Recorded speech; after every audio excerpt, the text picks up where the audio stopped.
ইহুদিরা সবচাইতে বেশি মৃত্যুকে অপছন্দ করে। এখন মুসলমানরা নিজেও দেখে নেন আপনার অবস্থাটা কি, আপনি মৃত্যুকে কিভাবে দেখেন। এই বৈশিষ্ট্য ছিল ইহুদিদের। আল্লাহ পাক কোরআনের মধ্যে এটা নোট করে দিয়েছেন।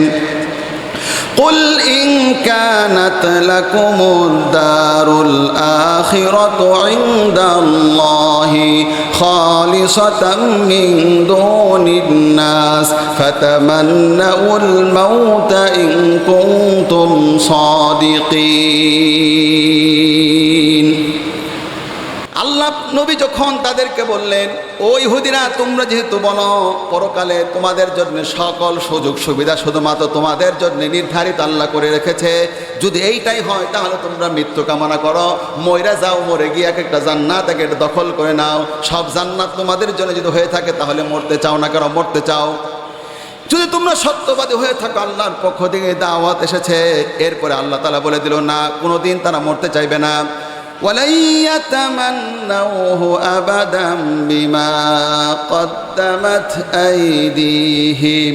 কিছুতেই তারা কখনোই মৃত্যু কামনা করবে না, কারণ তারা যা পূর্বে পাঠিয়েছে তার কারণে কোনোদিন তারা মৃত্যু কামনা করবে না। যে অপরাধ তারা করেছে পরকালে গেলে তো এগুলো সাজা তাদের ভোগ করতে হবে, তারা কোনোদিন মৃত্যু কামনা করবে না। মৃত্যুর ব্যাপারে সবচেয়ে লোভী আপনি ইহুদিদেরকে পাবেন। وَلَتَجِدَنَّهُمْ أَحْرَصَ النَّاسِ عَلَى حَيَاةٍ। তার মানে হলো যে বেঁচে থাকার ব্যাপারে সবচেয়ে লোভী হলো পৃথিবীতে ইহুদিরা। তারা এক একজন কতদিন বাঁচতে চায় সেটাও বলা হয়েছে। الذين أشركوا يود أحدهم لو يعمر ألف سنة। তারা এক একজন হাজার বছর পৃথিবীতে জীবিত থাকতে চায়। يود أحدكم لو يعمر ألف سنة। ألف سنة মানে হাজার বছর। এক একজন হাজার বছর তারা বাঁচতে চায়। আল্লাহ তাআলা এবার শেষ কথা বলে দিল, শুন, وما هو بمزحزحه من العذاب أن يعمر। হাজার বছরও যদি এক একটা ইহুদি জীবন পৃথিবীতে বেঁচে থাকে, এরপরও আল্লাহর আযাব থেকে তারা বাঁচতে পারবে না। আওয়াজ করে চিৎকার দিয়া বলেন সুবহানাল্লাহ। তাহলে আমার প্রিয় ভাইরে, গুমর বলি কোরআনুল কারীম সব প্রকাশ করে দিয়েছে। তাহলে ইহুদিরা কোনোদিন মরতে চায় না। ইহুদিরা এক একটা হাজার হাজার বছর পৃথিবীতে বাঁচতে চায়। আর মুসলমান হবেন যিনি, আল্লাহর জন্য মরতে চাইবেন তিনি, আল্লাহর জন্য বাঁচবেনও তিনি।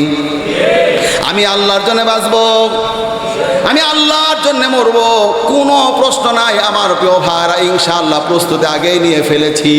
যদি কখনো আল্লাহর জন্য মৃত্যুর কথা আসে, আল্লাহর জন্য মরতে হবে, এক মুহূর্ত বিলম্ব করব না।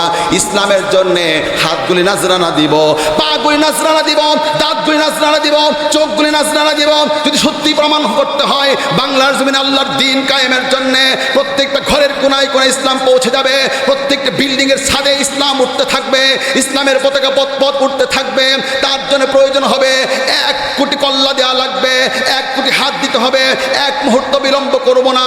আল্লাহর কোরআনের জন্যে, দ্বীনের জন্যে হাতগুলি নাজরানা দিব, পা নাজরানা দিব, চোখগুলি নাজরানা দিব, দাঁতগুলি নাজরানা দিব, প্রয়োজন হলে কল্লাটা পর্যন্ত বিসর্জন দিব। এরপরে ইনশাআল্লাহ বাংলার জমিনে কোরআনের রাজ কায়েম করেই ছাড়বো, ঠিক কিনা? ওরা ওদের বৈশিষ্ট্য হলো পৃথিবীতে ইহুদিরা সবচেয়ে বেশি বাঁচতে চায়। আসেন এবার 5 নাম্বার, অধিক পরিমাণে লোভী ছিল।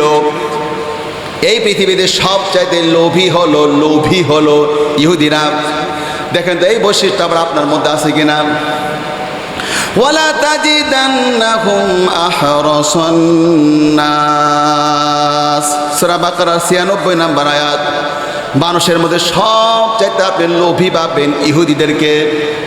ওরা কেমন লোভ লালসার, কেমন কৃপণ, এটা আপনি পাবেন সূরা ইমরানের 75 নম্বর আয়াতের মধ্যে। ومنهم من إن تأمنه بدينار لا يؤديه إليك। ওরা এমন লোভী আর এমন কৃপণ, তাদের কাছে তুমি 1 দিরহাম যদি তুমি অর্থ পাও তাহলে সেটাও তারা দিতে চাইবে না যদি তাদের ঘাড়ের উপরে চেপে তুমি না বসো। ওদের ঘাড়ের উপরে চেপে না বসলে সহজে 1 পয়সাও দিবে না।